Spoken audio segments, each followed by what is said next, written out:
essa nossa terceira aula de repetição, então. Se a gente for pensar bem, na semana anterior, na primeira semana, nós vimos como uma visão geral de repetição. Então, assim, foi uma apresentação básica, mas importante, aquele primeiro contato com o tema de repetição. Aí, na segunda aula, eu já mostrei como que a gente acessa elementos de um vetor. E nessa aula, o objetivo principal, que eu vou mostrar como que a gente cria ou modifica vetores em um processo de repetição de loop. Então, se a gente for pensar bem, então gradativamente a gente está aumentando aí o nosso nível de complexidade. Em contrapartida, também a gente está aumentando a nossa flexibilidade e a capacidade de resolver problemas. Então, essa é a terceira aula que, no meu ponto de vista, é essencial de loop. Então, aí a gente já vai, ao final dela, nós já vamos ter aprendido como que a gente lida, como que a gente trabalha com as principais formas de repetição e com a estrutura básica de vetor. E lembrando que a estrutura de dados mais básicas que a gente tem no R é um vetor, porque no R a gente não tem nenhum conceito de escalar, não existe o conceito de escalar. Quando a gente cria uma variável, um objeto com um elemento, aquilo ali, na verdade, é um vetor unidimensional, é um vetor com um elemento apenas. Então, essas três aulas aí são essenciais, são importantes, e a partir delas aí dá para a gente abrir um leque aí de possibilidades de análise e de resolução de problema. E aí depois, mais para frente, o que vai acontecer? A gente ainda vai continuar no tema de repetição e aumentando também a complexidade e o potencial de resolver problemas. Só que aí a gente já vai começar a ver como que faz isso aí, utilizando outras estruturas de dados, como, por exemplo, a data frame, lista, mas isso aí já vai ficar para a aula que vem. Vou começar aqui a compartilhar a tela, e hoje aqui tem muito código aqui para ser apresentado.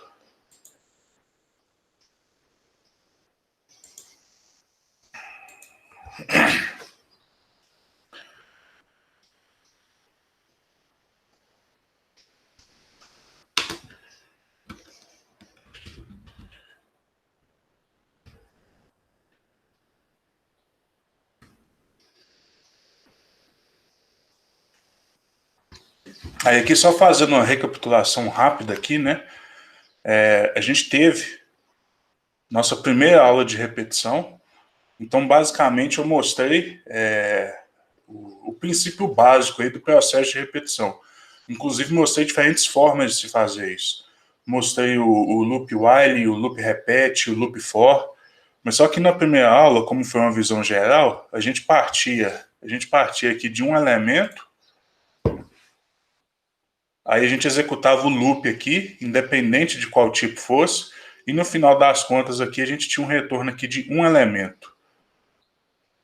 Então aqui a gente entrava aqui com um elemento, e no final das contas aqui a gente tinha como retorno um elemento também. O exemplo disso aí é aquele nosso exercício que nós fizemos, aquela atividade B, em que a gente tinha que determinar quanto tempo a população de A iria ultrapassar a população de B. Então, como entrada ali, a gente tinha um elemento, ou seja, um vetor unitário. Então, aqui a gente tem aqui o conceito aqui de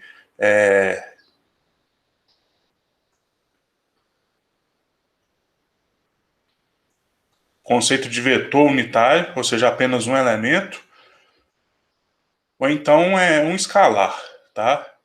Lembrando que no R nós não temos esse conceito de escalar, outras linguagens de programação nós temos, mas no R nós temos uma simplificação. Quando a gente cria um elemento só, aquilo ali é um vetor de um elemento, um vetor unitário.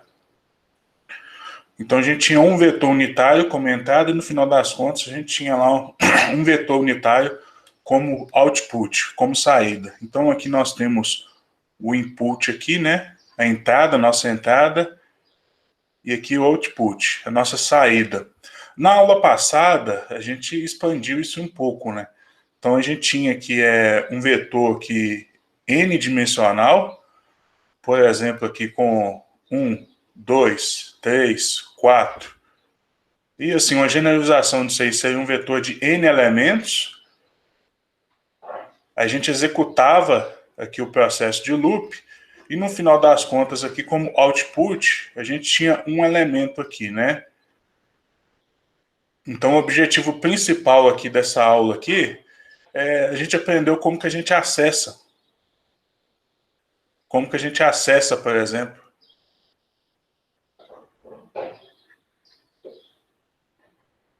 elementos em um vetor. Por que vetor? Por que nessas 3 aulas de repetição inicial a gente foca muito em vetor?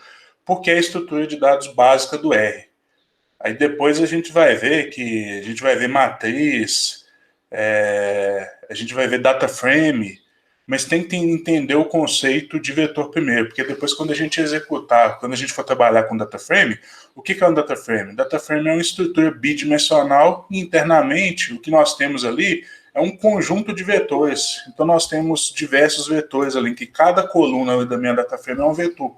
Então vetor é uma estrutura básica, por isso que a gente foca bastante aqui no vetor, porque a gente vai precisar de ter o conhecimento sobre essa estrutura, até mesmo para conseguir entender as demais. E aqui também um componente muito importante que a gente teve que aprender, né? A gente teve que aprender um pouco sobre vetor e especialmente sobre indexação. O que seria indexação?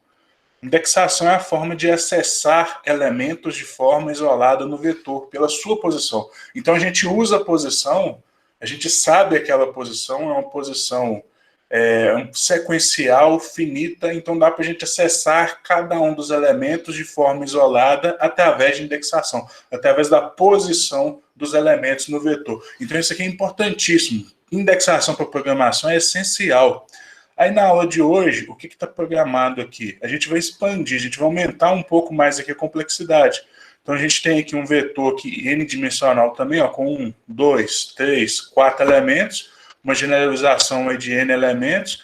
Aí a gente vai executar aqui um processo de loop, no final das contas aqui, ó, aplicar um processo de loop, de repetição, e a gente vai poder ter aqui no final das contas, às vezes um elemento, pode ser o caso, às vezes a gente tem a mesma quantidade de elementos do vetor inicial, isso é muito comum.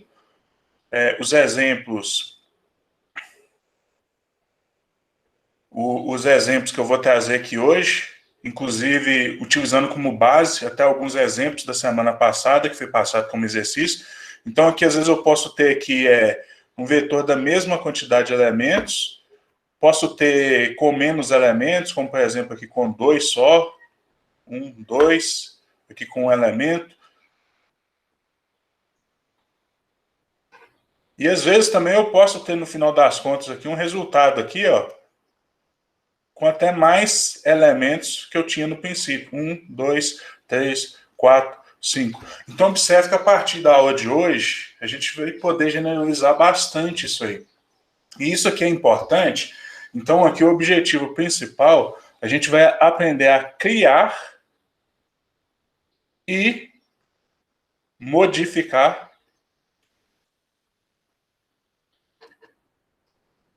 elementos em um vetor. Então, essa primeira aula aqui foi uma visão geral, né?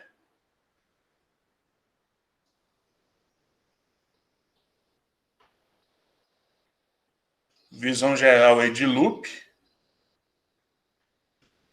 Na aula passada, a gente aprendeu como que acessa elementos do vetor e um tema muito importante que é a indexação. E na aula de hoje a gente vai aprender a criar e modificar um vetor dentro de um procedimento de loop. Tudo bem, gente? Então vamos lá, vamos começar a escrever código aqui então.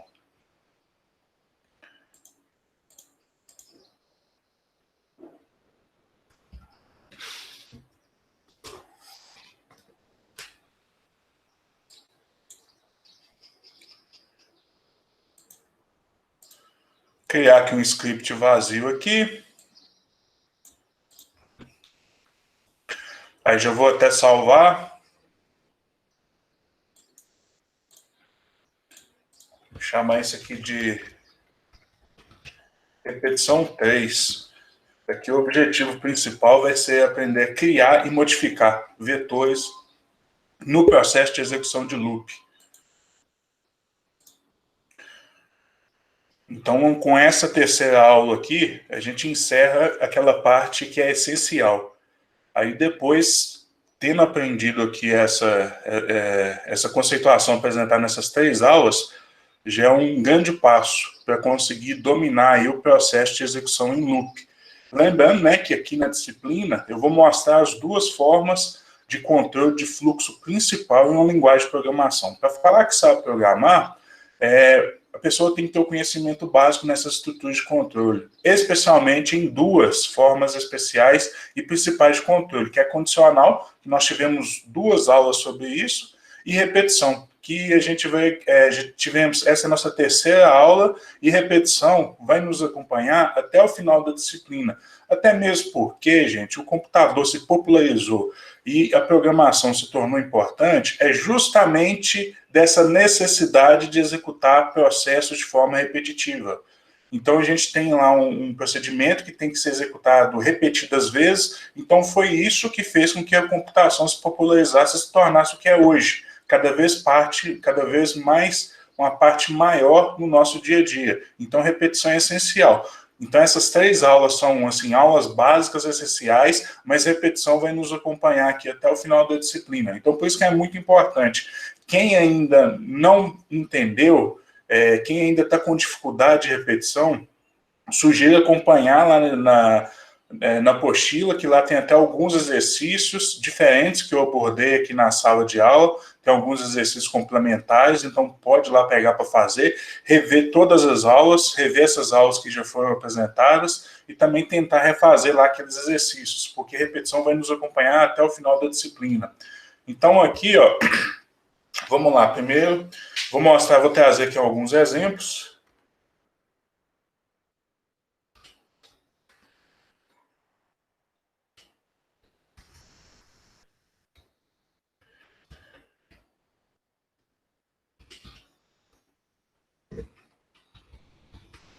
Então esse aqui, por exemplo, é exemplo 1.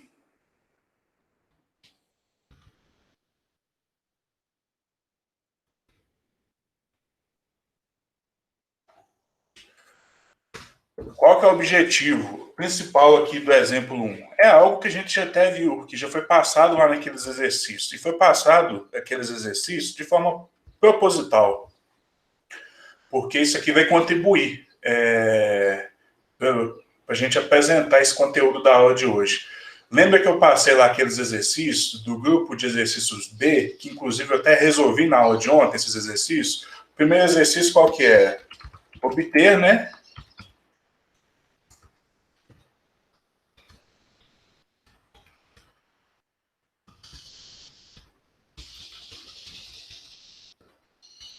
Então, o objetivo principal daquele primeiro exercício da letra A é obter o quadrado de elementos de um vetor. Observe que naquele exercício, o que a gente tinha que fazer? A gente tinha que acessar os elementos do vetor, foi justamente esse exercício, a gente treinar e aprender mais sobre indexação, como que a gente acessa os elementos por posição.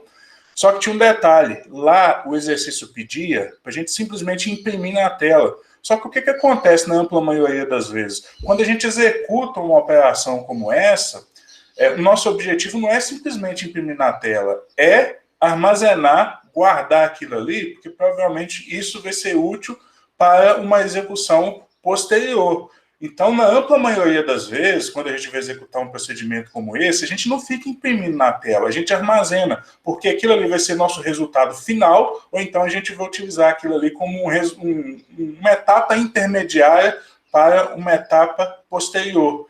Então, é interessante a gente conseguir armazenar esses elementos. Então, a gente vai resolver esse mesmo exercício que foi repassado para vocês fazerem em casa. A única diferença, e a diferença principal e essencial, que agora a gente vai armazenar esses resultados em um vetor. Antes a gente imprimia, agora a gente vai aprender como que a gente armazena isso aí. Aí eu vou mostrar aqui 2 estratégias básicas para se fazer isso. Estratégia 1. Qual que é a estratégia 1? A estratégia 1 é de criar um vetor. Então, à medida que a gente vai executando esse procedimento, a gente vai criando esse vetor, a gente vai expandindo. Então, essa é a primeira estratégia, de criar o vetor no momento da execução. Então, o tempo todo, em cada processo, a gente vai recriando esse vetor. E depois, eu vou mostrar aqui também, posteriormente, a estratégia 2,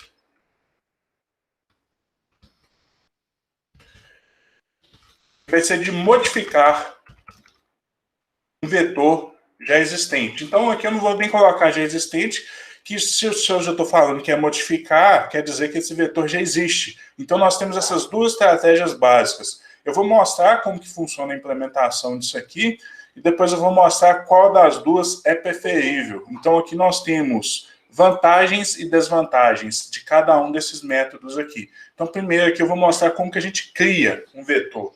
Então, aqui vamos imaginar aqui um vetor aqui, né, para a gente começar a testar, um vetor bem simples. Depois isso aqui pode ser expandido para uma base de dados, fazer importação. Na outra semana que vem, eu sei que já tem algumas pessoas que já estão ansiosas para isso. Na outra semana que vem, a gente já vai acessar elementos externos, a gente já vai acessar a base de dados, uma planilha do Excel, por exemplo, então a gente vai aprender na aula que vem, mas não teria como eu avançar sem mostrar essas etapas básicas antes, né? Então, aqui eu tenho um conjunto aqui de elementos, um vetor que a gente já usou aqui, né? Um vetor de exemplo aí. Então, esses aí seriam os nossos elementos do vetor. Então, vamos lá. Primeira coisa, se eu fosse resolver esse exercício e o objetivo fosse simplesmente imprimir na tela, eu não tenho interesse em armazenar o resultado. Como que seria isso aí? E aqui, gente, vocês já vão prestar atenção, até na aula passada, eu focava em mostrar a solução utilizando o loop for, loop while, loop repeat, no exercício que foi passado para vocês fazerem em casa. Inclusive, eu até pedi, né, para resolver utilizando o loop for e o loop while, para vocês compreenderem melhor como que funciona a forma de execução de cada um deles. A partir da aula de hoje, eu já não vou ficar mais focando nisso, não. Eu já vou usar o que é mais conveniente para mim. Então, eu já não vou ficar pedindo, porque no final das contas, se você souber uma forma de loop, você consegue resolver praticamente qualquer tipo de problema. Então, eu vou usar aqui, nesse caso, qual loop que eu vou usar? Qual que é mais natural de eu utilizar? Assim, na ampla maioria das vezes, a gente vai usar o loop for ou o loop while. Aqui, como eu sei quantas vezes eu vou precisar executar antes de eu entrar no loop, então aqui, ó, nem comecei a escrever loop, nem escrevi while, nem for. Eu já sei quantas vezes eu vou precisar executar. Quantas vezes eu vou precisar executar aqui, ó? 1, 2, 3, 4, 5. Eu vou ter que executar 5 vezes. Então, aqui, ó, antes de eu criar, antes de eu inicializar o procedimento aqui, eu já sei quantas vezes eu preciso executar. Se eu já sei quantas vezes eu preciso executar, então você pode usar o loop for tranquilamente. Tá? Loop while, a gente reserva para aquelas situações que a gente não sabe quantas vezes a gente precisa executar. Então, um exemplo é naquele exercício do crescimento populacional, que a gente não sabia previamente quantos anos seriam necessários para a população de A ultrapassar B. Então, aquilo ali foi muito interessante a gente usar o loop while. Aquela situação é o mais indicado, porque a gente não sabe quantas vezes a gente vai precisar executar previamente. Aqui não, aqui a gente sabe. Então pode usar o loop for. Por que eu prefiro usar o loop for? Porque ele é mais enxuto, ele é mais simples, ele é mais direto.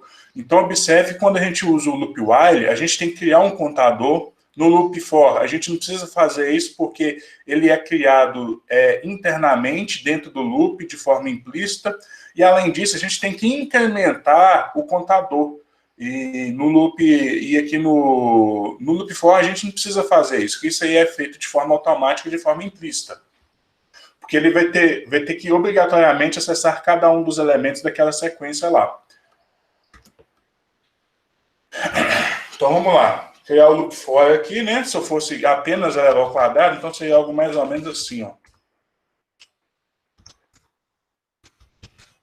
Aqui o i, observe que a gente usa i com muita frequência. Isso aí, gente, é porque o i é muito utilizado para representar posições em um vetor. Provavelmente você já deve ter feito muita disciplina, como, por exemplo, aquela parte de estatística básica, o iésimo elemento, né?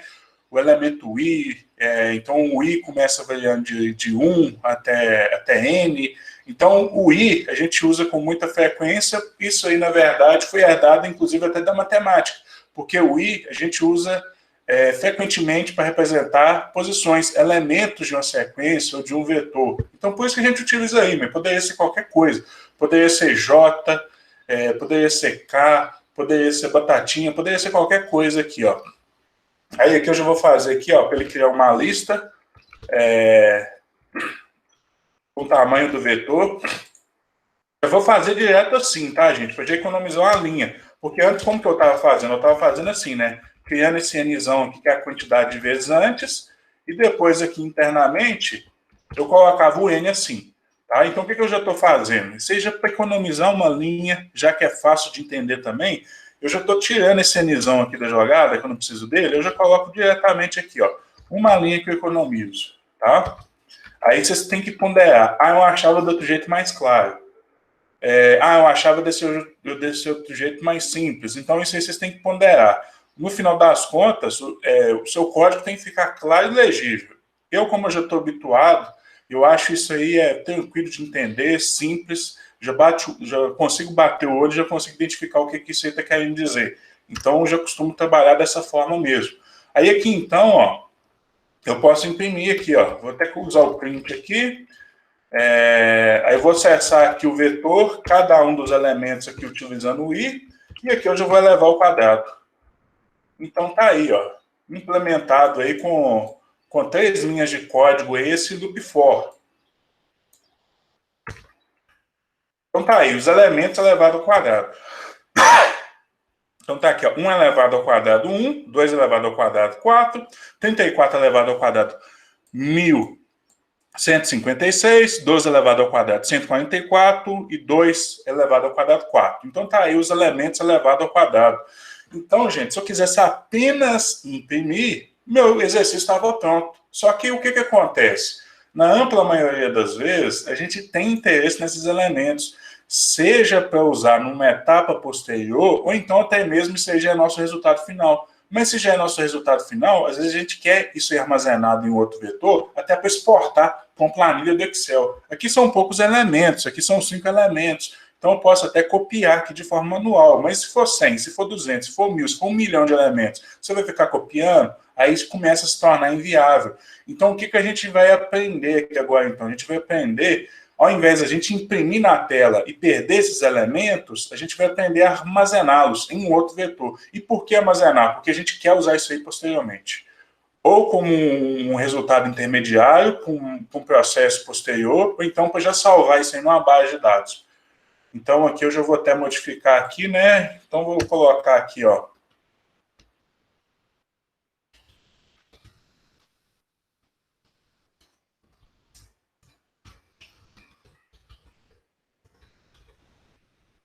Vou deixar esse salvo aqui.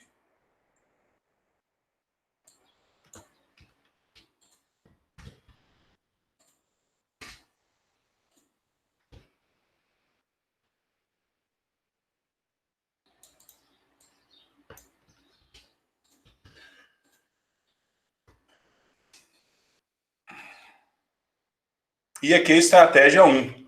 Aqui, então, no caso aqui, ó.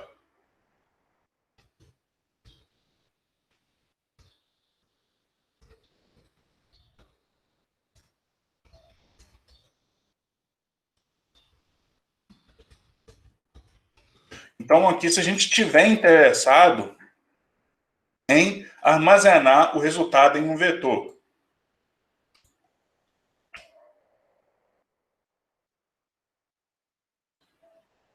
Só para ficar mais simples. Armazenar o resultado em um vetor. Então, nós temos aqui 2 estratégias básicas. Vamos lá. Primeira coisa que a gente tem que pensar é que eu tenho que criar esse vetor. Então, aqui, ó, vou criar aqui um vetor vazio. Vou chamar de vet quad, que é meu vetor ao quadrado, e vou criar aqui um vetor vazio. Como que a gente cria um vetor com um conjunto de elementos? É só colocar o C, essa função C aqui de combinar, né? Combinar elementos, valores dentro de um vetor de uma lista. Essa função a gente usa com muita frequência. Então aqui a gente está combinando esses elementos aqui dentro de um vetor, e eu posso criar um vetor vazio também. Isso aqui é um vetor vazio, olha só, um vetor nulo. Tá vendo? Eu clico aqui, ó, ele aparece nulo, ou seja, nulo, está vazio. Ainda não foi povoado, então é um vetor que eu acabei de criar. Então não existe nenhum elemento desse vetor, não tem nada aqui dentro. Ó. Então esse vetor aqui é um elemento unitário, não existe elementos nesse vetor. Próximo passo aqui agora, eu vou criar aqui minha estrutura de loop. Da mesma forma que eu criei anteriormente, ó. Então, isso aqui, relembrando, né? O que isso aqui vai criar, gente? Isso aqui, ó, no final das contas, vai criar uma lista e a gente usa isso aqui como se fosse índices, para acessar os índices do elemento. Então, isso aqui é uma simplificação da função de criar uma sequência. Então, a gente cria uma sequência e variando aí, iniciando no 1 até a quantidade de elementos que eu necessito. Então, lembrando que a indexação no R, ela começa do 1. Isso aí é curioso, porque o R e o MATLAB são uma das poucas linguagens de programação que inicializa a indexação pelo número 1. A ampla maioria das linguagens de programação inicializa pelo 0. Então, ela começa pelo índice 0. Mas no R, não. No R e no MATLAB, por exemplo, a gente inicia com 1, a indexação com 1. O mais correto é o quê? É começar do 0, porque o primeiro elemento aí de uma contagem seria o 0. Mas o que é mais fácil da gente aprender, pelo menos no primeiro momento? É com 1. Então eu percebo que as pessoas têm menos dificuldade, pelo menos no momento inicial, para lidar com 1. Então tá aí, criei aqui na minha estrutura básica de loop. Agora o que eu vou fazer aqui? Eu vou expandindo pouco a pouco, vou ir criando. Então tá aqui, ó. Vou falar que o vetor quad vai ser o quê? Vai ser uma combinação, olha só, com o vet quad atual mais o vetor i ao quadrado, tá? Posso até fazer isso aqui separado, para ficar mais claro, ó. O quad seria o quê? Seria o elemento i elevado ao quadrado. E eu vou juntar, no final das contas, o meu quad atual com o quad da interação i. Vamos executar para ver como ficou? Aí aqui eu já vou até colocar aqui a impressão aqui, ó. Já vou até colocar aqui a impressão aqui, para imprimir aqui.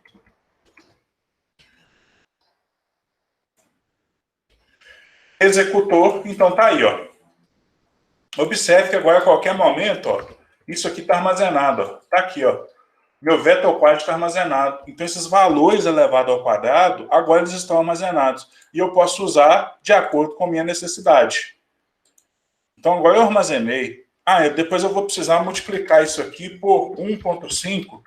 Tá ali, tá pronto, porque já está armazenado. Então olha só que forma simples da gente fazer o armazenamento. Então a gente cria um vetor e gradativamente a gente vai criando, expandindo esse vetor.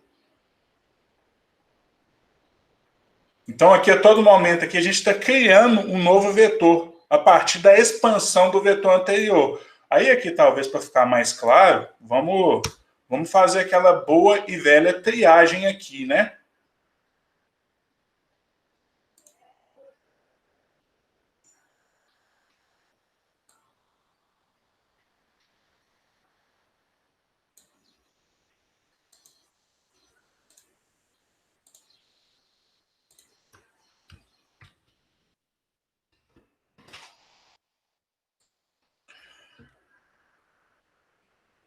Então vamos lá, primeira coisa, vou começar a execução aqui pela linha 10.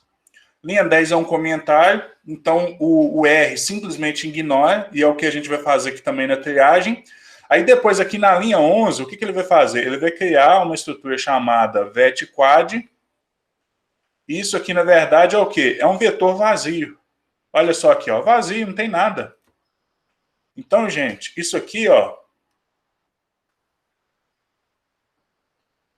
é um vetor vazio. ou vetor nulo. Então, isso aqui é um vetor vazio, é um vetor nulo, que eu crio utilizando a função C de combinar. Então, aqui, não tem nenhum elemento nesse vetor, vetor quad, um vetor vazio. Aí, depois aqui, eu tenho aqui minha estrutura de loop. Aí, aqui, gente, o que é importante? Eu tenho que vir aqui conhecer, ó. Ah, tem aqui, ó. Olha a sequência. Lembrem, como que a gente interpreta um loop for? Você vai ter que executar o procedimento para toda a sequência. Qual que é a minha sequência aqui? Minha sequência é justamente isso aqui, ó. Vai ser um vetor também, isso aqui é um vetor, ou seja, uma sequência variando como que ela varia. 1, 2, 3, 4, 5. Um vetor de 5 elementos, que eu vou utilizar isso aqui no final das contas como índice. Isso aqui vai ser a base para mim indexar cada um dos elementos do meu vetor. Então tá aí, ó, a sequência está pronta. Aí agora o i vai ter que assumir cada um dos elementos do vetor. Então na primeira interação, o que o i vai ter que assumir? O i vai ter que assumir isso aqui, ó. Então o i vai ser igual a 1. Igual a 1. Aí começou a execução. Aí aqui tem o elevado ao quadrado, ó, o quad. O que vai ser o quad? Vai ser o vetor na posição i. O que significa o i? É 1. Então, vetor na posição 1. Aí, no final das contas, o que isso aqui é, na verdade? Vetor na posição 1. Ah, complicou, né? Cadê meu vetor? Esqueci de colocar meu vetor aqui, né? Mas tá aqui, ó.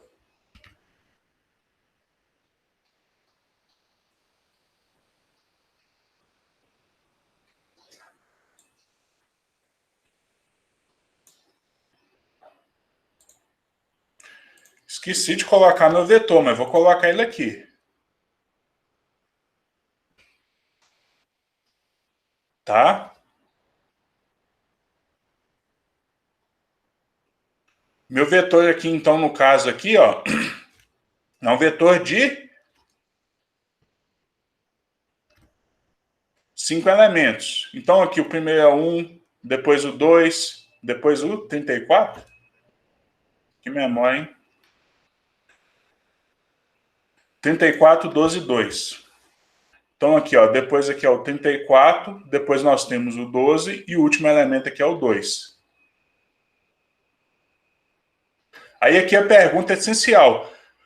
Qual que é o elemento do vetor cuja posição é 1?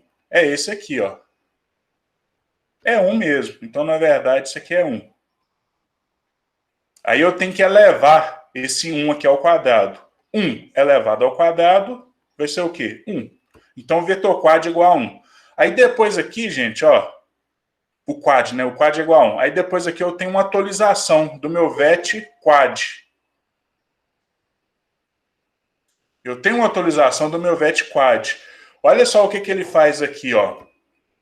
Ele combina o vetor atual. Qual que é o vetor atual, gente? O vet quad atual. O vet quad aqui é vazio.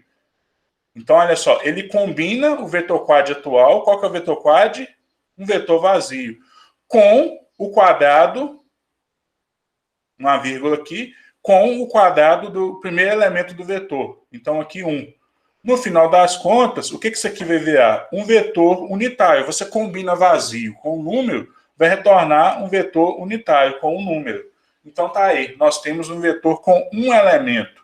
Aí, depois a gente retorna aqui na estrutura de loop, que terminamos de executar. O i já assumiu o valor de 1. Qual que é o próximo passo? Agora o i vai ter que assumir o 2, desse vetor aqui de sequencial. Então, agora o meu i é igual a 2. Aí eu computo aqui novamente, né, o quad, o quadrado. Aí eu tenho aqui um vetor cuja posição é 2. Aí eu avalio aqui, ó. Qual elemento do meu vetor cuja posição é 2? Coincidentemente é 2 mesmo. Então tá aqui, ó, 2. 2 elevado ao quadrado, então isso aqui vai dar 4. Próxima linha. Aí eu tenho uma atualização, uma nova atualização do vet quad. Então aqui eu já vou criar outro vetor a partir da atualização do anterior. Então tá aqui, ó. Eu tenho aqui um vetor combinando aqui um vetor, o primeiro elemento do vetor é o vetor quad. O que o vetor quad é? 1.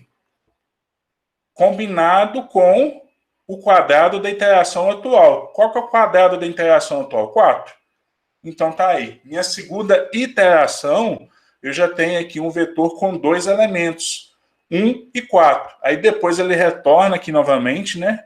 Aí ele faz a seguinte pergunta: já executou todos os elementos do vetor? A resposta para essa pergunta é não, porque eu ainda estou no 2, agora sim eu estou no 3. Meu i agora vai passar a ser 3, i igual a 3. Aí eu vou computar aqui meu quad, meu quadrado, meu elemento ao quadrado. Então aqui vai ser o quê? Vai ser o vetor, a estrutura de dados vetor, na posição i. Estou na linha 3 aqui, né? Na posição i. O i vale quanto? 3.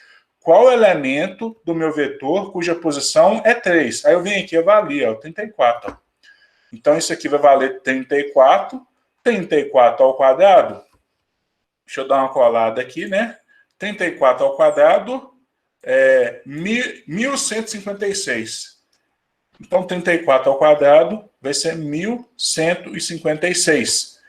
Aí depois aqui eu vou passar para a linha 14, que eu vou fazer uma atualização do meu vet quad, do meu vetor com os elementos elevado ao quadrado. Então observe aqui, ó. Aí a combinação do vet quad atual. Qual que é o vet quad atual? 1 e 4. Mais o quadrado da iteração atual. Qual que é o quadrado da iteração atual? I. Então aqui vai ser 1, 4 e 1156. Então está aí executado aqui a outra interação. Aí ele retorna novamente aqui, ó, retorna de novo. Por que ele retorna? Porque ainda a gente não executou para toda a sequência. O loop for, isso é essencial. Então eu já executei por 1, por 2, por 3, ainda falta o 4 e o 5. O próximo da lista é o bonitão do 4 aqui, ó. Então agora vem o 4, meu i aqui agora aqui é igual a 4. Aí eu vou computar aqui o elemento elevado ao quadrado, aqui na linha 13, né? Que vai ser meu vetor na posição i. Quanto que vale o i? 4. Aí eu tenho que identificar isso aqui, ó. Qual elemento do meu vetor cuja posição é 4? Vamos dar uma olhada? É aqui, ó. Então aqui eu tenho os índices aqui do meu vetor, ó. Índice 1, índice 2, índice 3, índice 4 e o índice 5. Qual que é a posição 4 aqui no meu vetor? Posição 4 é justamente o número 12. Então, isso aqui vai ser, vai ser substituído por 12, elevado ao quadrado, 144, né? 144. Aí, observe a linha 14 lá, ó. Eu vou fazer uma atualização do meu vet quad. Então, olha só, meu vet quad até então tem 1, tem 4, tem 1156, e ele tem agora aqui mais um elemento, que eu vou fazer a combinação desse vetor aqui, que é o vetor atual, anterior, com essa atualização aqui atual com 144. Então agora meu vetor tem 4 elementos. Aí eu retorno de novo aqui no meu loop. Retorno de novo no meu loop. Está faltando o quê? Está faltando o meu i assumir o valor 5 aqui, ó. Então agora meu i é igual a 5. Aí eu tenho que computar aqui, ó, o meu quadrado. Então, meu quadrado é o seguinte, é o vetor na posição i, quanto que vale o i? 5. Qual que é o elemento do vetor cuja posição é 5? Aí a gente olha o vetor original. Ó, na posição 5, o elemento que está nessa posição é o 2. Então, isso aqui a gente substitui por 2. 2 elevado ao quadrado dá 4. Aí aqui a gente vai fazer a atualização aqui, ó, na última linha do loop, do vetor quad. É o vetor que armazena os elementos elevado ao quadrado. Então, olha só, ele faz a combinação do vetor quad anterior. Qual que é o vetor quad anterior? É justamente esse aqui, ó, com 1, 4, 1156, 144. Então, olha só, o vetor quad anterior está aqui, ó, 1, 4, 1056, 144, e ele combina com o quadrado, está aqui o quadrado atual da interação i. O quadrado atual da interação i é o 4. Aí ele retorna aqui novamente, faz a seguinte pergunta.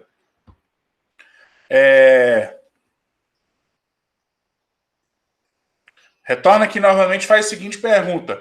Ainda tem elementos no vetor para ser executado? Não, meu vetor acabou aqui, né? Se acabou, então ele encerra o loop aqui, ó. Vai ir para a linha 16 e vai imprimir meu vetor. Então, aqui na última linha aqui tem impressão aqui do meu vetor.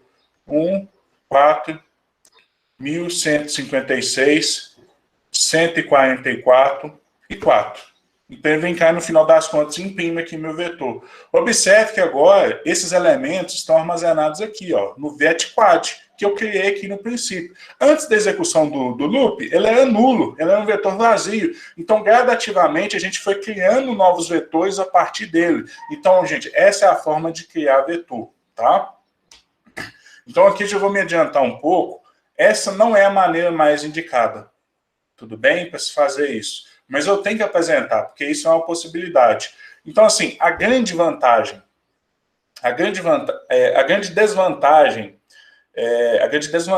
desse método, isso aí está relacionado com a forma com que o R foi implementado. Então, isso aí foi uma limitação, foi uma deficiência de implementação do R. Então, o que acontece internamente quando a gente trabalha dessa forma? Então, ele cria um vetor. Aí depois, na execução do loop, aí o que ele faz? Ele reserva espaço na memória para o novo vetor. Então aqui eu estou combinando aqui, né? Vamos supor que eu tenho lá meu vetquad com 3 elementos, vou combinar com mais um. Então o que o R faz internamente? Opa, já tenho 3, com mais um, vou ter que armazenar um espaço para 4 elementos na memória. Aí ele vai lá e armazena um novo espaço na memória.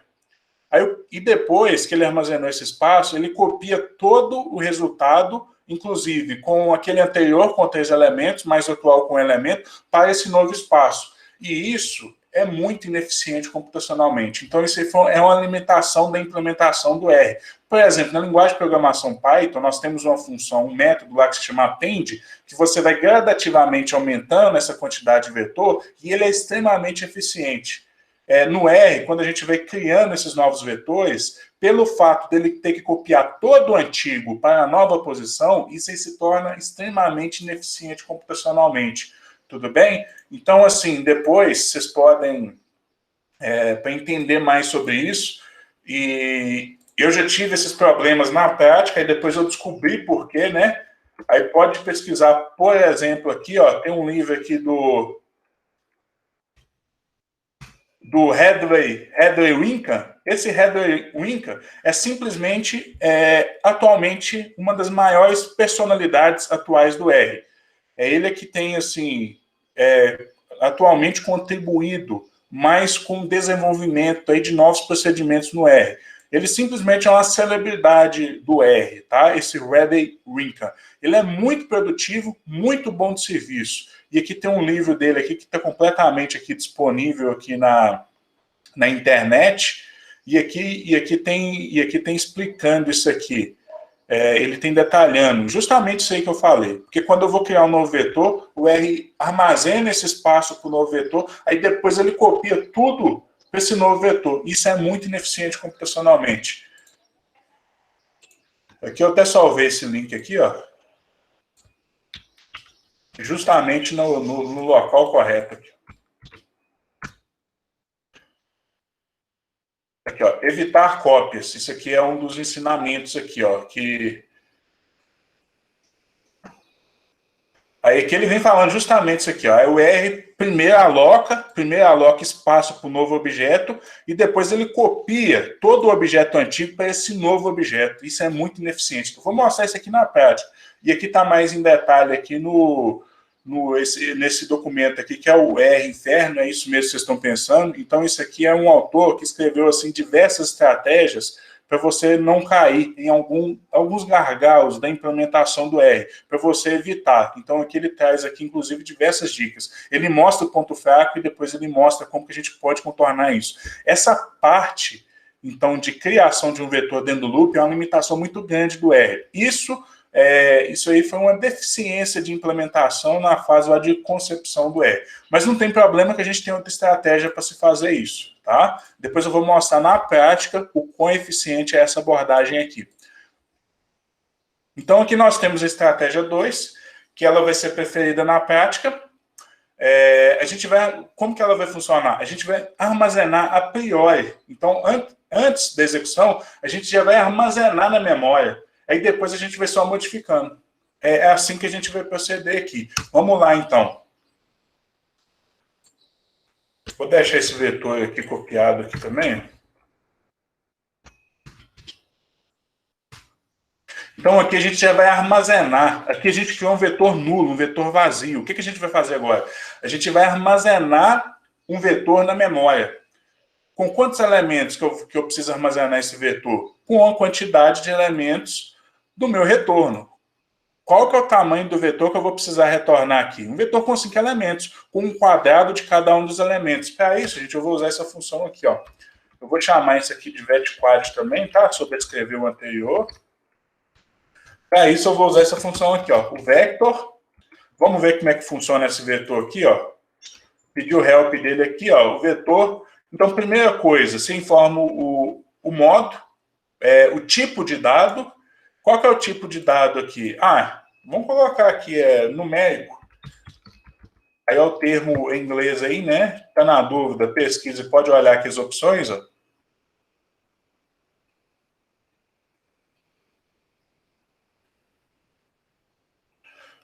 Então, aqui tem lógico, que é verdadeiro ou falso. Tem número inteiro, que só permite valor inteiro, ou seja, sem a parte fracionária. Aqui eu tenho numérico, que é uma generalização do inteiro, então permite número inteiro e também número fracionário. Aqui também tem até número complexo também. Tem caractere, que é o texto, né? Então, aqui como que eu vou criar aqui? Eu vou criar aqui do tipo numérico. Cadê? Aqui, ó. Do tipo numérico, e quantos elementos eu vou precisar? Por padrão, ele cria 0 elementos. Quantos elementos eu vou criar aqui, ó?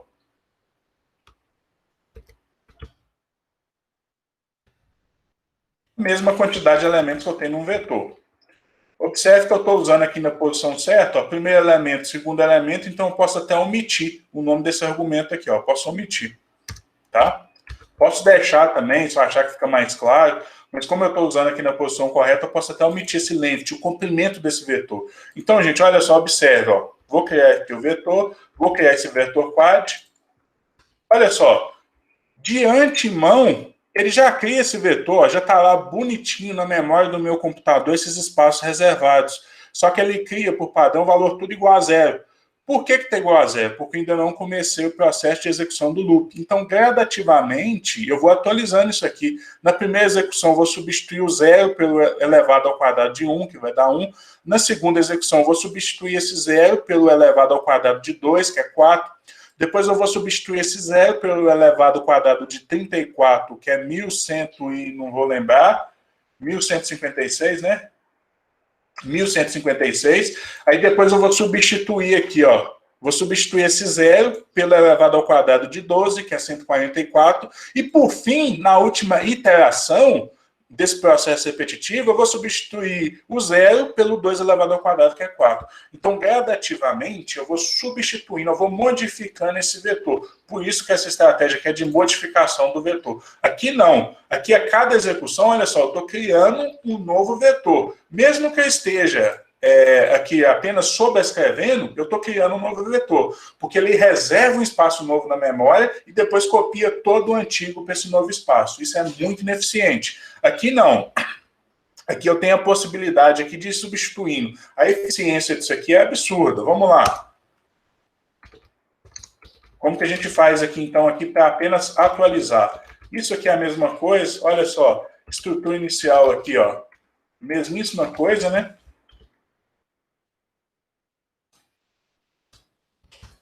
Aí depois aqui, olha só a diferença, só para manter um padrão. Vou criar aqui o quadrado aqui. É o vetor na posição I, elevado ao quadrado. Aí agora olha só aqui o detalhe, olha a diferença, está aqui, ó. O vetquad. Aí eu acesso a posição dele, olha só aqui onde é que eu estou acessando a posição. Aqui no nome do objeto. E aqui o que vai ter como resultado? O quadrado, o quad. Aí depois aqui, só para manter um padrão, vou colocar a impressão aqui. Então é assim que a gente faz aqui a substituição. Então, gradativamente, a gente vai substituindo elemento por elemento pelo elevado ao quadrado. Vamos fazer aqui a nossa boa e velha triagem para entender o funcionamento disso aqui?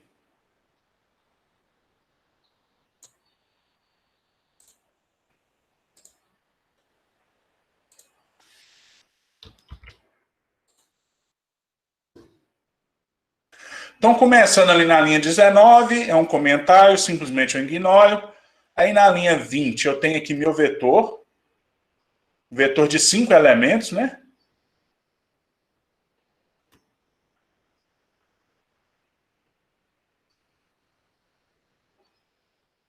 Já vou colocar até os índices, as posições desse elemento, ó, posição 1, posição 2, posição 3, posição 4 e posição 5. Aí depois aqui eu venho aqui, crio um vetor vazio, ó, meu vetquad. Antes, gente, no exercício anterior, eu criei um vetor vazio. Aqui não. Aqui eu vou criar um vetor já com 5 elementos. E aqui também eu tenho exatamente as mesmas posições. Ó, posição 1, posição 2, posição 3, posição 4 e posição 5. Então aqui eu já crio, eu já armazeno esse espaço na memória. Com isso, gente, eu evito cópias desnecessárias. Isso aí faz toda a diferença quando a gente está trabalhando aí com uma base de dados maior, com um grande volume de dados. Isso faz toda a diferença. Eu vou mostrar isso aqui na prática, a diferença de execução desse procedimento. Aí depois aqui eu tenho na linha 22 um loop. Aí esse loop aqui, ó, no primeiro momento, ele vem aqui e cria um vetor com 5 elementos. E esse vetor, na verdade, é uma sequência definida de 1 até 5. Olha só a coincidência, eu uso isso aqui como índice, para acessar meus elementos como índice. Então, isso aqui eu tenho aqui, esse vetor aqui, que é criado internamente nesse loop, essa sequência. E aqui, ó, a diretriz prática disso aqui é que internamente, meu loop for, o i, vai ter que assumir cada um desses elementos aqui, ó. Então, começando pelo primeiro, não podia ser diferente. Primeira coisa que o i vai ter que fazer. I igual a 1, primeiro elemento. Aí aqui eu tenho meu quad, computar meu quad aqui, ó.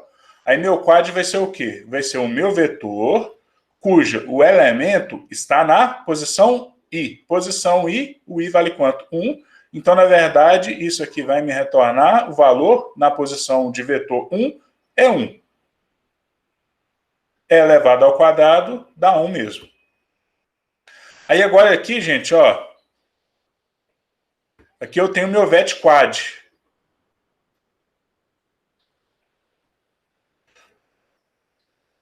Quantas posições ele tem aqui, ó? 1, 2, 3, 4, 5. Então aqui ele tem 5 posições, né? 1, 2, 3, 4, 5. Aí aqui inicialmente, essas posições aqui, ó, são todas iguais a 0. Cada um desses elementos aqui é igual a 0. O que vai acontecer aqui na posição i? Qual que é a posição i desse vetor aqui? É esse primeiro aqui, não é?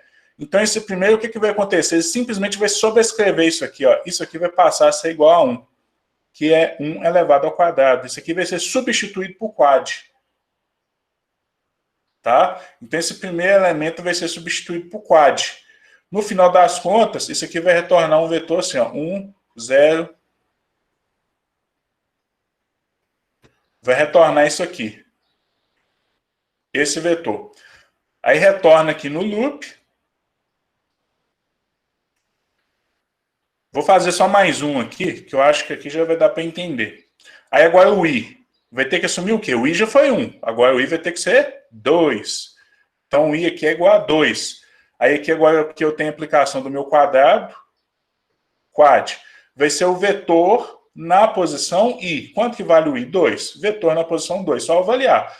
Qual que é o elemento na posição 2? É o 2 mesmo. Então isso aqui substitui por 2. 2 elevado ao quadrado dá 4. Então o quad aqui vai armazenar o número 4.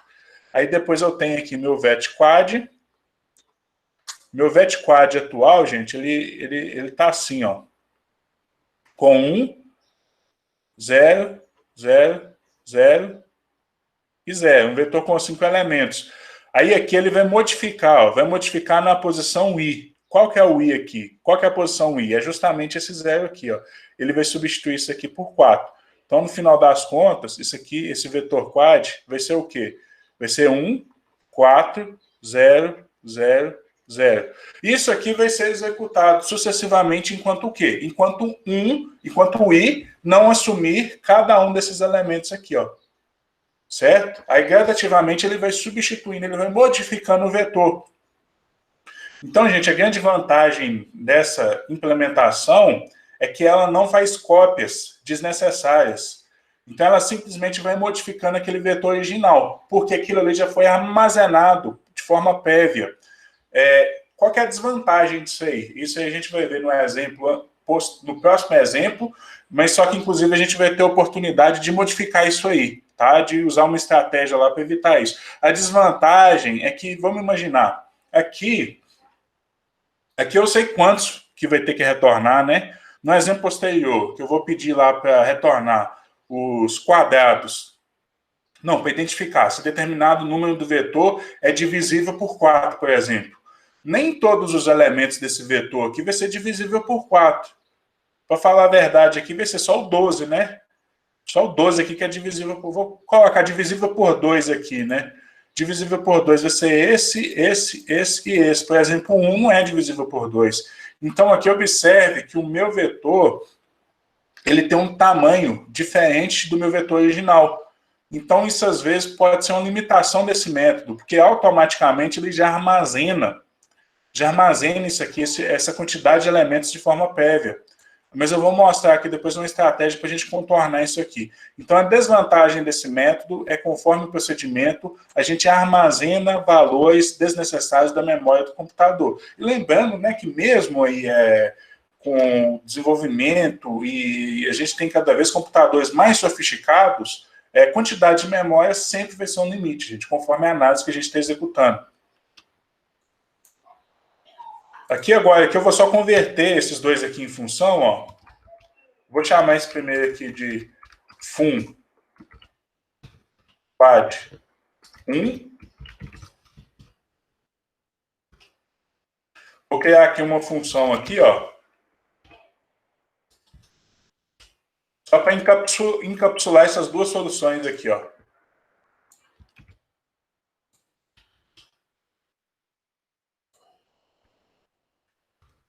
Eu posso até pedir para retornar aqui, né? No final das contas, vai retornar esse vetor elevado ao quadrado.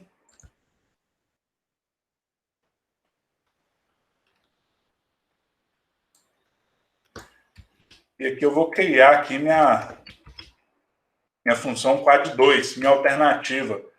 Utilizando estratégia 1 e estratégia 2. Aí eu vou copiar isso aqui, ó.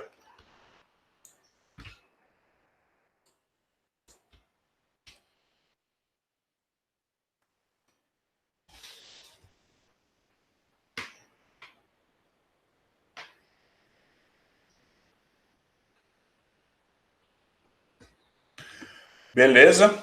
Agora, gente, só para mostrar aqui a diferença de performance, eu vou usar essa função aqui, ó.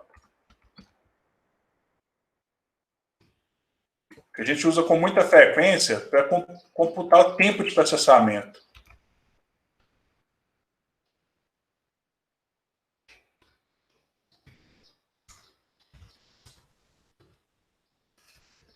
Então, aqui é funquad 1 com vetor.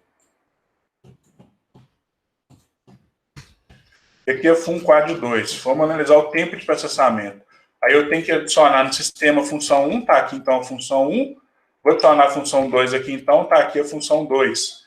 Vamos ver que o tempo de processamento aqui de execução, ó. Tempo praticamente insignificante, por quê? Porque esse vetor é muito pequeno. Vamos criar aqui um vetor maior? Por exemplo, aqui um vetor variando de 1 a 10 mil.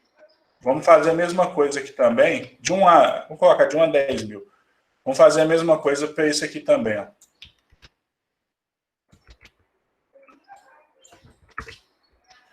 Ó, O primeiro, né, que é a nossa função 1, utilizando aquela estratégia que não é adequada, que é criando o vetor, já demorou mais, ó, já foi menos de zero. Vamos colocar aqui agora para... Vamos colocar aqui agora para 100 mil?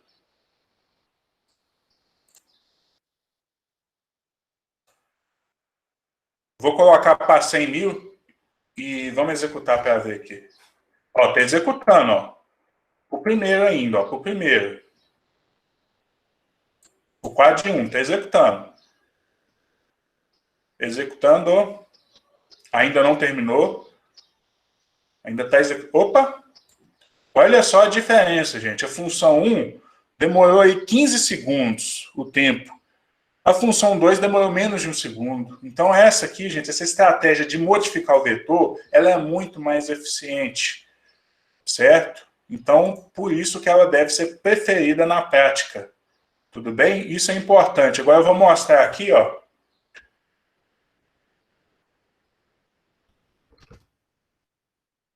Qual poderia ser a maneira de fazer isso aqui no R, por exemplo, ó. No R eu poderia fazer assim, ó. Se eu fizer assim, ó,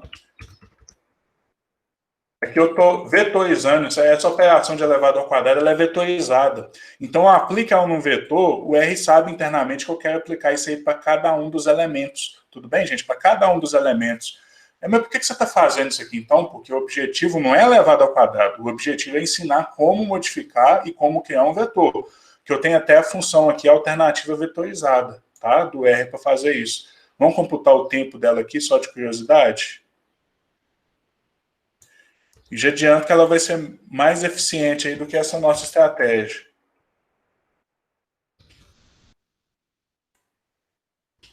Aí, ó, zero. Vou só mudar esse. Esse aqui eu não vou executar mais não, porque vai demorar muito. Mas, por exemplo, aqui, ó, com 1 milhão. E esse aqui com 1 milhão. Vamos executar esses dois só aqui. A nossa segunda alternativa. Ó, zero, menos de um segundo ainda. Mas olha só esse aqui, ó. Gastou zero, gente. Então, aqui, essa alternativa do R ainda é mais eficiente. Então, assim, sempre que possível, a gente vai vetorizar as operações, por causa de eficiência computacional. Então, aqui já tem 1 milhão, né? Vamos colocar aqui 10 milhões, só para ver.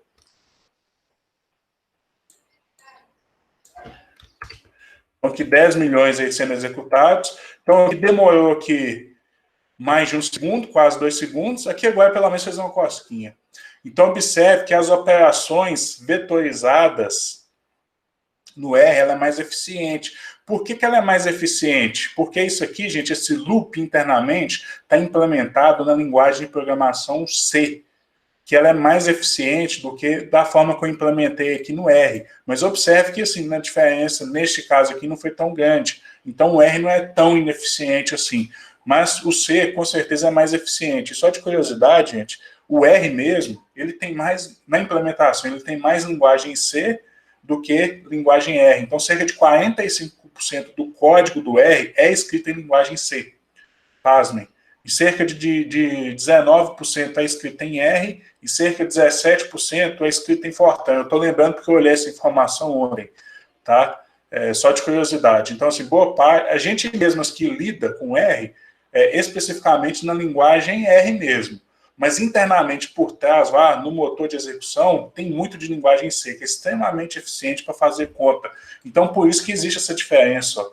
Aqui, mais 10 vezes, 100 vezes mais rápido do que essa alternativa de utilizar aqui essa vetorização, que é a função específica do R, porque ela é escrita em C.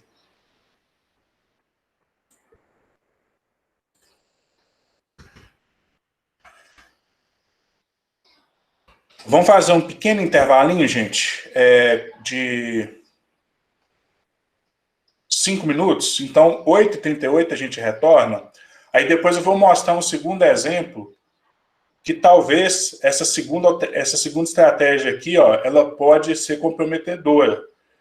Mas aí também eu já vou aproveitar para mostrar como que a gente faz para contornar isso na prática. Tudo bem? Então, 5 minutinhos, 8h38 a gente retorna. Vou aproveitar para deixar executando aqui, ó. 100 mil.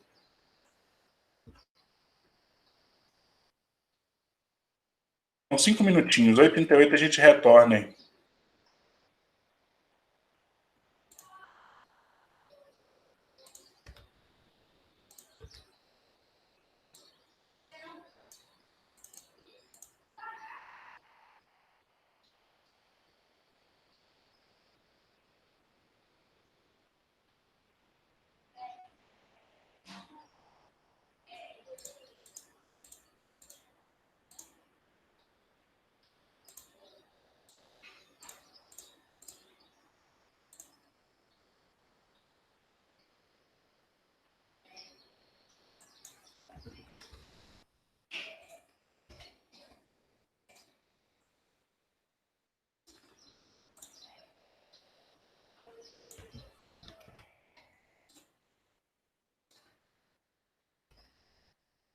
Deixa executando aí.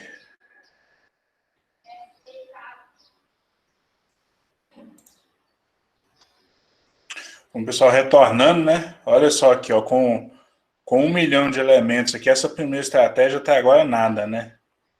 Vou até cancelar, depois vocês podem até fazer em casa aí, ó. Cancelar isso aqui, ó. Então, ó, já tinha passado aí 200 segundos aí, nada de retornar, né? Olha só a diferença aqui para essa segunda alternativa, menos de um segundo, e essa aqui é a alternativa vetorizada, que é usando a função própria do R. Nem fez cosca, tá? Então, aqui, essa segunda alternativa, ela não é muito desejável, não. Vou deixar aqui com 100 mil aqui. Vamos para o exemplo 2 aqui, então. Vou mostrar aqui o exemplo 2. Esse exemplo 2 é uma proposta de uma situação que talvez essa segunda alternativa não funcionaria bem, mas já aproveito e mostro, já aproveito para mostrar que no final das contas, tem uma estratégia para a gente lidar com isso também. Então, aqui no caso aqui eu tenho aqui o exemplo 2. O que vai ser meu exemplo 2? É coisa simples também. Eu vou identificar, por exemplo, aqui, ó, os divisíveis por 4. Aí eu vou criar aqui um vetor aqui. Aí o vetor aqui, até copiar isso aqui, ó.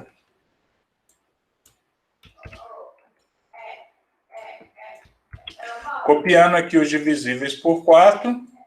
Vou só modificar aqui só para ter mais aqui. Aqui só tem só o 12, que é divisível por 4. Vou mudar aqui, colocar aqui o 20 aqui também, só para ter 2 divisíveis por 4 aqui nesse vetor. Então, aqui na primeira estratégia aqui, eu vou colocar aqui o div4, que é um vetor vazio. Aí agora aqui eu vou criar aqui um loop.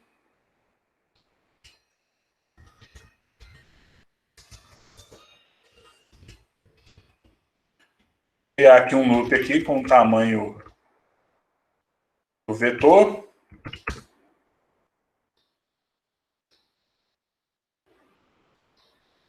Beleza. Aí aqui agora aqui tem um condicional, né? E se vocês observarem, é o mesmo exercício que eu passei como tarefa, tá? Na semana passada, que eu corrigi ontem. A única diferença aqui é que ao invés de eu simplesmente imprimir na tela, agora eu estou armazenando, porque isso aqui eu vou usar como resultado intermediário, ou então simplesmente isso aqui vai ser meu resultado final. Então aqui eu vou computar aqui agora, aqui, ó. Como que eu sei se o número é divisível? É só identificar se o resto da divisão dele é igual a zero. Se o resto da divisão for igual a zero, então quer dizer que ele é divisível por determinado número que eu tenho interesse em avaliar. Então, vou acessar aqui o elemento i. Como que eu obtenho o resto da divisão? No R, por exemplo, é porcentagem de porcentagem.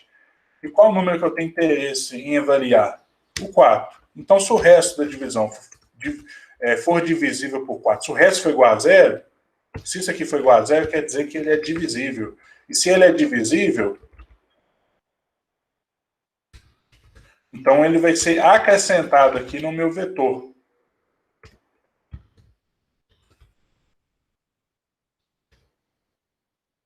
Então tá aí, ó, vai ser acrescentado. Se ele for divisível, ele vai ser acrescentado. Vamos avaliar para ver se funcionou? Limpar a tela aqui com Ctrl L, selecionar isso aqui e dar um Ctrl Enter para executar.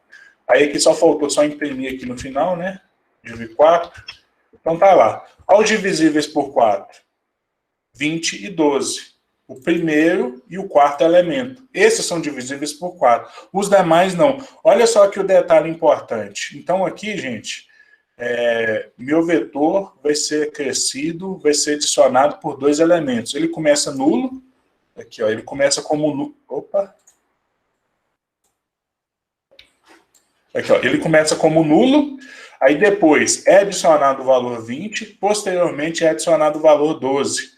Então, esse seria o exemplo da estratégia 1.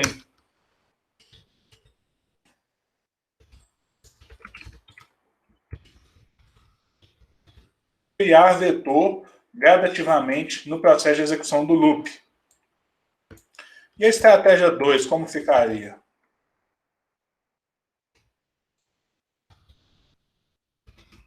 Olha só aqui, gente, o detalhe. O que acontece aqui, então? Eu vou copiar isso aqui, né?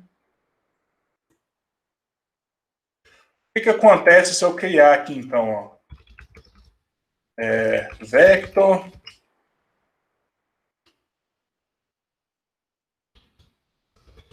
numeric, tamanho de elementos. Tamanho vai ser igual ao tamanho do vetor. Vou botar aqui vetor. O que acontece, gente? Olha só, cria um espaço vazio. Mas aqui, será que eu não estou criando de forma desnecessária elementos desse vetor? Olha só, vamos proceder dessa forma, só para vocês verem como que vai ficar aqui, ó. Vou digitar. Tá, gente, aqui eu estou digitando tudo, poderia copiar.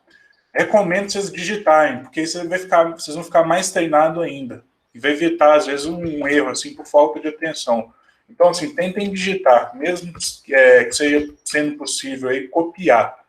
Então, eu busco, assim, digitar, assim, com frequência também. Identificar aqui os elementos do vetor. Então, aqui eu tenho um condicional. Ou seja, se o elemento i, se o resto da divisão dele por 4 do elemento i for igual a 0, quer dizer que ele é divisível. Viu, gente? Isso aqui é resto da divisão. Por exemplo, ó, você pega aqui o 20. O resto da divisão aqui, ó, por 4 é 0. Você pega, por exemplo, aqui, ó, o 19. O resto da divisão dividido por 4 é 3. Porque aqui, ó, a divisão inteira seria 4 vezes 4, que dá 16. Aí para 19 eu tenho um resto de 3. Mas você pode trabalhar com divisão convencional também. É só usar a barra normal. Aí só que aí você tem um resultado fracionário, certo? Então aqui você tem o resto da divisão. Você quer obter o resto da divisão. E esse aqui, o valor da divisão mesmo, o resultado da divisão. Então esse resto da divisão é especificamente para a gente identificar se o número é divisível ou não. Isso aí tem muitas aplicações, como, por exemplo, identificar se o número é primo. Isso é muito importante aí, em aplicações práticas de criptografia.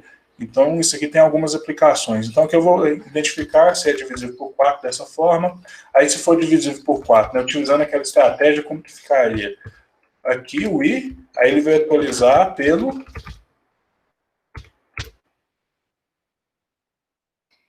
Aí só faltou só imprimir aqui, né, o div4.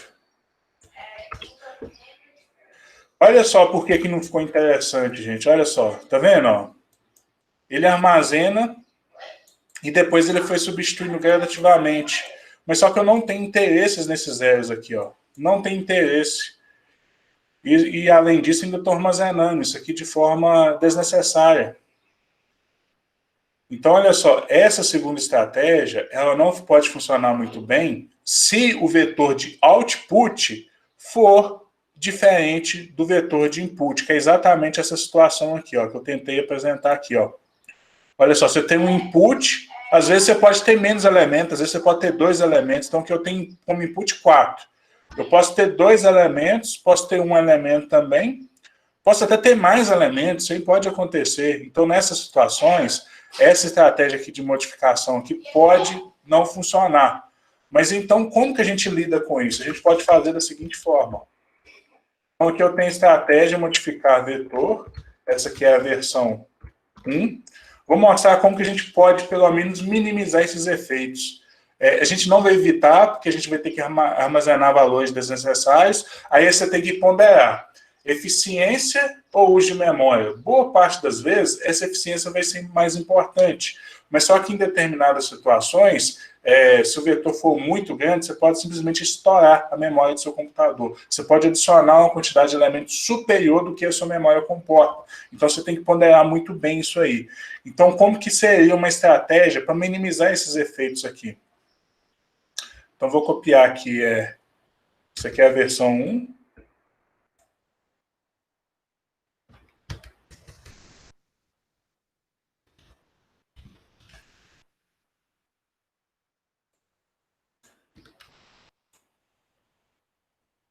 Versão 2. Olha só, ao invés de eu criar o div4, eu vou criar o div4 lógico. Criar o div4 lógico. Aí esse div4 lógico, ao invés de eu criar numérico, eu vou criar ele do tipo lógico. Vocês vão entender por quê. Logical. E aqui o mesmo comprimento. Tá vendo? Observe que, da mesma forma, eu ainda tenho que armazenar. Só que a grande vantagem de armazenar desse do tipo lógico, esse lógico é verdadeiro ou falso. Então, no caso desse verdadeiro ou falso aqui, ó. Deixa eu só fechar a porta um pouquinho ali, que o meu menino tá na aula ali, tá no papo danado. Rapidinho.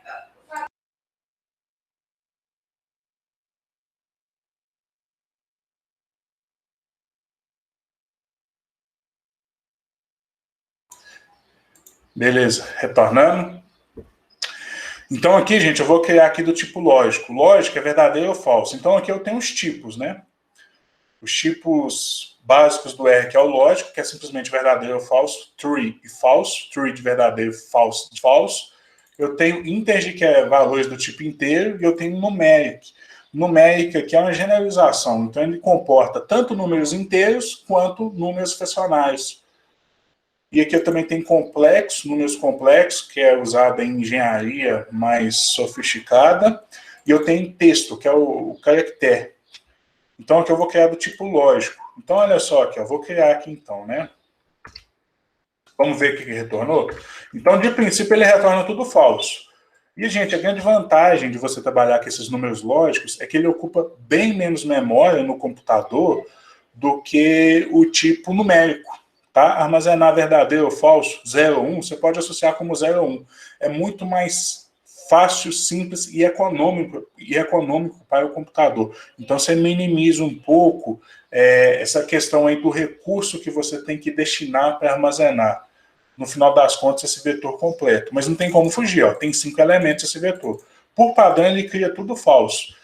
Quando a gente cria numérico, ele não cria tudo zero. Então, aqui, por padrão, ele cria tudo falso. Aí, aqui agora, ó, a gente vai criar o loop aqui também. O i variando de 1 até o comprimento desse vetor. Aqui, observe que eu sempre aperto o L e o EN, já aperto o tape, que ele já completa para mim. Vantagem, benefício grande aí do RStudio. Aqui eu vou abrir a chave e vou fazer a seguinte pergunta, né? Se o número é divisível. Vetor, na posição I, é divisível por 4? Se for igual a 0, eu venho aqui e armazeno. Só que aqui agora, eu vou vir aqui no meu divlog 4, na posição I, se ele for, eu vou simplesmente mudar. Não é tudo falso aqui? Então, por um acaso, naquela posição que ele for divisível, eu vou colocar true aqui, ó, de verdadeiro. Aqui no R ele permite eu colocar true, aí aqui é tudo com letra maiúscula. Você pega, por exemplo, no C++ é tudo com letra minúscula. Você pega no Python, a primeira letra maiúscula, depois o resto é minúsculo. Aqui no R é tudo maiúsculo. Observe, se eu colocar assim, não vai funcionar, ó, tá vendo? Ele até dá um indicativo aqui, ó, quer corrigir? É assim, ó. Ele aceita o T também. O T, ou então o F. T de true e F de false. Mas só que eu recomendo, para ficar mais claro o seu código, colocar o nome completo, true, de verdadeiro, tá?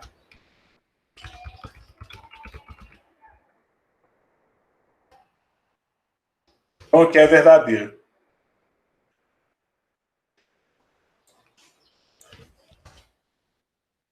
Aí aqui só imprimindo o Digilog de curiosidade. Aí aqui, gente, vem cá e coloca, ó. em quais posições que é divisível. Ó, é na primeira posição e na quarta posição. Essas duas posições são divisíveis por 4. Aí depois o que a gente pode fazer? A gente pode usar essa estratégia aqui. Ó. Agora eu vou criar meu div 4. Aí eu vou acessar os elementos do vetor por indexação. Ó. Então o que ele vai me retornar se eu fizer dessa forma aqui? Ó? Então, por indexação, ele vai me retornar os índices, só os verdadeiros, só os true. Eu quero retornar só o que for verdadeiro. Então tá aqui, ó. O meu div 4 tá pronto. Então, olha só. Então, isso aqui é uma estratégia da gente minimizar os efeitos de ter que armazenar esses valores. Então, nessa situação aqui, ó, além de armazenar esses números de forma numérica, que ocupa mais espaço do computador, eu ainda tenho esse inconveniente aqui, ó, que ele retorna todos os elementos. Retornou 20 aqui, mas e esses zeros aqui? Complica, né? Então, além da solução não ser econômica, é uma solução equivocada, porque tem esses zeros aqui que não faz parte da minha solução. Então, uma estratégia que eu posso fazer é trabalhar com esse lógico aqui, ó. Trabalhando com lógico, aí depois eu posso utilizar esse lógico simplesmente para filtrar esses elementos. Aí aqui está o resultado, assim como na questão anterior. Então aqui eu tenho um benefício que isso aqui vai ser mas muito mais eficiente do que a primeira opção, do que essa opção aqui, ó, do que a estratégia 1, muito mais eficiente, vocês viram isso aí na prática, na execução do procedimento. E o outro benefício o benefício é a eficiência. E em relação a essa versão 1 da versão 2, primeiro porque essa versão 2 ela retorna o resultado correto, apenas com os elementos divisíveis, que nesse caso são 2, o 20 e o 12, e além disso ela é muito mais eficiente, porque ela é mais eficiente, é mais econômica, porque eu armazeno esse valor comprido, no final das contas, com tipo lógico, que ele é muito mais econômico para o computador. Então, gente, isso aí são estratégias, tá? Isso aí a gente aprende ao longo do tempo, e são artifícios aí para a gente conseguir resolver os nossos problemas e ainda assim manter a eficiência. Ah, eu tenho que executar para poucos elementos? Talvez eu utilize essa aqui, ó, que ela é mais clara, tá? Ela é mais direta de entender, mais simples de entender, mas tem um inconveniente, que a todo momento ele vai ficar fazendo cópia, tá? Então isso aqui eu trouxe aqui, né, armazenar como lógica, isso aqui é uma estratégia. Aí, gente, isso aqui é vetor, né? Eu posso acessar esses elementos do vetor aqui como índice. Isso aqui na próxima aula que a gente começar a trabalhar com DataFrame, eu vou voltar nessa parte de indexação. Então, a gente viu só a pontinha do iceberg de indexação, tem muito mais coisa para ser vista.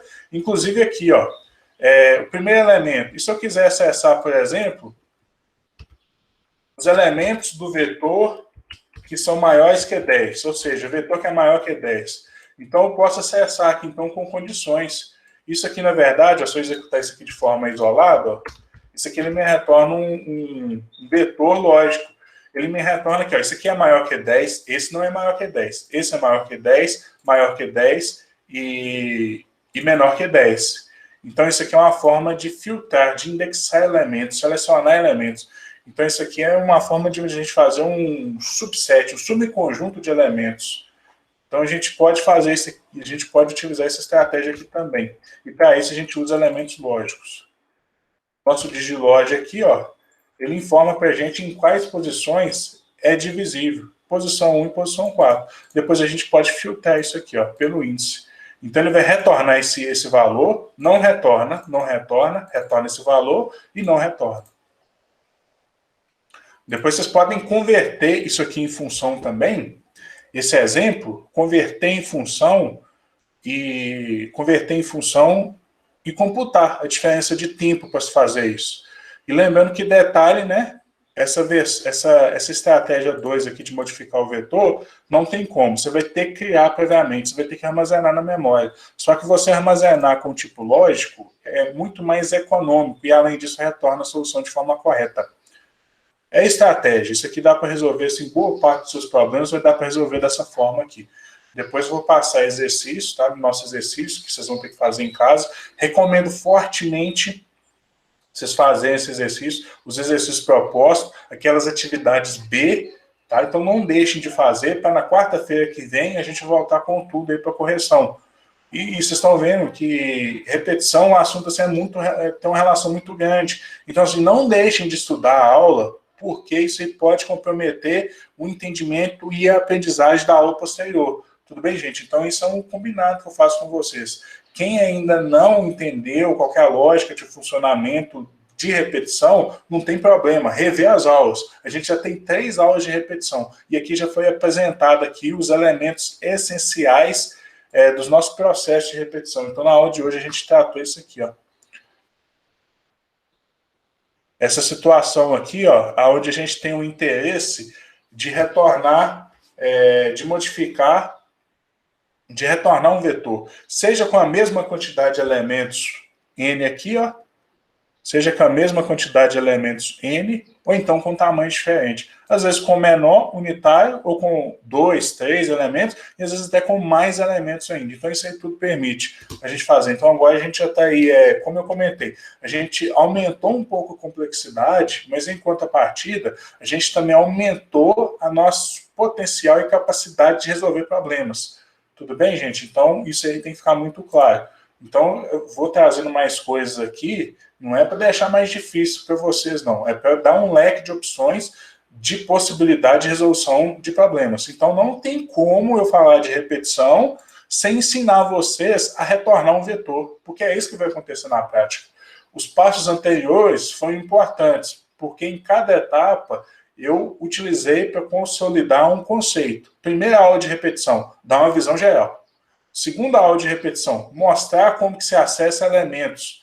Terceira aula de repetição, mostrar como que a gente cria e modifica vetor. Para no final das contas, quando a gente executar um loop, a gente ter a possibilidade de retornar vetores, porque é isso que acontece na prática. Beleza, gente? Obrigado aí pela atenção. Até a nossa aula de quarta-feira que vem. Não deixem de fazer o exercício proposto, porque olha só, o exercício da semana passada, inclusive, a gente usou na aula de hoje. Então, olha só, eu tenho certeza que quem tentou, quem fez o exercício, teve muito mais facilidade de entender a aula de hoje do que quem não fez. Então, fiquem muito atentos com relação a isso. Aí, só interrompendo aqui a gravação.